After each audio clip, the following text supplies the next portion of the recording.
Water and power have returned to Kyiv a day after Russian strikes caused widespread outages.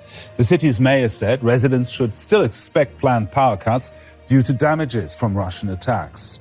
The temporary cut left hundreds lining up for water in the Ukrainian capital. The attacks are part of Moscow's strategy to target key civilian facilities as the winter nears. Around a third of Ukraine's power stations have now been destroyed.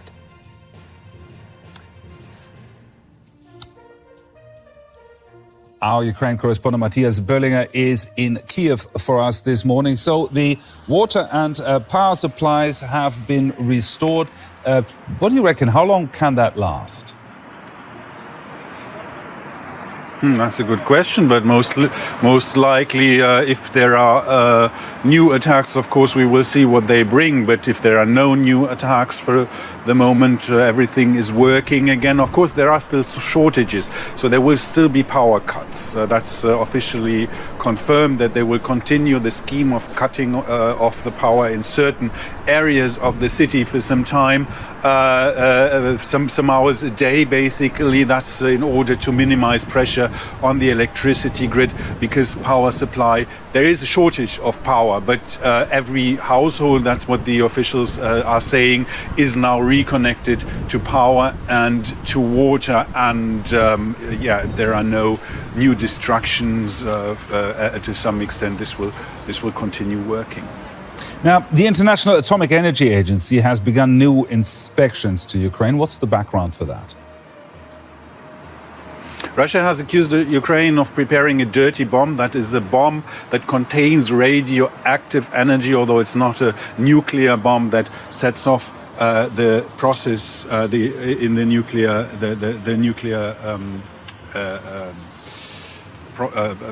explosion process, but that will spread the radioactivity around, and the IAEA is expecting the two places that Russia are accusing Ukraine of preparing them. They have been there before. The photos that Russia has posted as evidence have been verified. They are false. They are fake. But still, the IAEA is coming to inspect these two places where they have been before, in order to make sure and to probably debunk these Russian accusations. DW correspondent Matthias Böllinger there reporting from Kyiv. Thank you, Matthias. And Matthias Böllinger also filed our next report. It's not only Russians and Ukrainians fighting against each other in Ukraine. You can also find many ethnic Chechens on both sides of the war. Chechny's ruler, Ramzan Kadyrov, has sent soldiers to help the Russians. And yet Ukraine has a battalion named after a Chechen independence leader, full of men keen to fight against the Russians.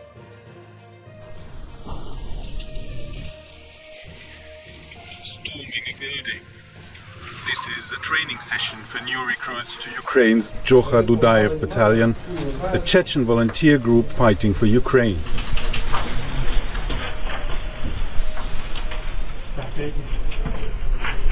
They are often the very first to go into newly won territory.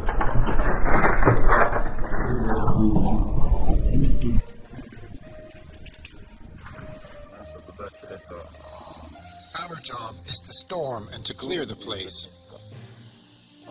After that, the other groups come in and do their job.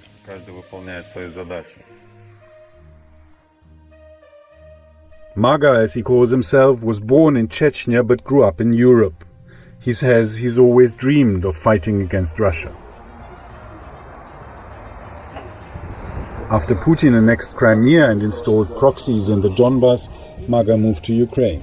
He joined the battalion, which bears the colors of Chechen independence and the name of its hero Jocha Dudayev. This has been going on for generations. My father fought against Russia in the First and Second Chechen Wars in the 1990s, and I must continue this fight.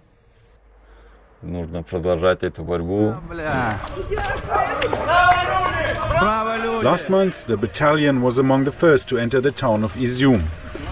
As the Chechen volunteers fight for Ukraine, many consider it part of their greater battle against Russia. We want to go home. We want to liberate our country. After Ukraine, we will go home. These are anti-Russian Chechens, but there are also Chechens fighting on the other side. Militias sent by Ramzan Kadyrov, the Putin loyalist who rules Chechnya with an iron fist. The Tudaev battalion is proud of its roots, but new recruits don't have to be Chechen. Ukrainians can join too. They don't get official training or payment. The battalion relies on donations and their own enthusiasm. You can try to learn a lot about war. But what counts is to make practical use of it. When the moment of combat comes, some people falter psychologically or otherwise.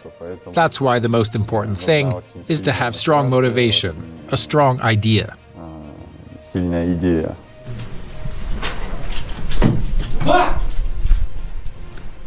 The group is away from the front now, waiting for new instructions, preparing to return. Chechens and Ukrainians fighting a common cause. Ships full of grain have been leaving Ukrainian ports despite Russia's pulling out of an agreement that allowed them safe passage. The deal was brokered by Turkey and the United Nations and permits ships to bypass Russia's blockade of the Ukrainian coast. Now, these ships cross the Black Sea to Turkey before heading to various international destinations. So far, more than 9.5 million tons of corn, wheat and other grains have made it out. But this is far less than Ukraine exported before the war. Spain has received the most grain so far, according to figures from the United Nations. Turkey comes next, followed by China and Italy. Out of the 9.5 million tons in total, the UN World Food Programme has sent 60,000 tons to Yemen and Ethiopia, countries with high levels of food insecurity. The deal was set to expire later this month, and now Russia has warned that it will be dangerous to try to enforce the agreement now that it has pulled out. Let's get more on this from DW Russia analyst Konstantin Eggert, who joins us from Vilnius this morning. Konstantin, dangerous, what could this mean? Well, so far, Gerhard, it means just that the Kremlin wants to issue yet another threat, but doesn't know whether it will follow with some kind of concrete action.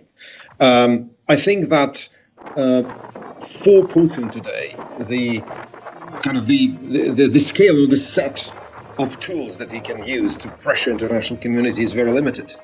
And after the attack on the Russian Black Sea Fleet base in the occupied Crimea, he decided to go for the old-time tactic of, threatening hunger to the world. But I think that this threat today, to me, doesn't sound very credible. Now, Ukraine intends to continue exporting grain via the Black Sea despite all this. Can we anticipate how long Russia will suspend this agreement? I don't think Russia suspended this agreement because so far, the ships are sailing.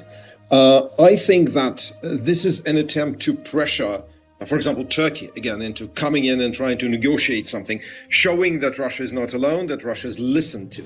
But frankly, Gerhard, imagine Russian ships now blocking a Ukrainian freighter with grain these days as opposed to spring. It will look really, really bad, especially actually for the countries in, let's say, in Africa or in Asia, which get quite a bit of this grain. And these countries now actually form at least some part of international support for Putin. And I don't think that Putin would like this picture to be beamed kind of via TV screens across the world. So I think it's just a threat, but so far, no more than that, no more than words.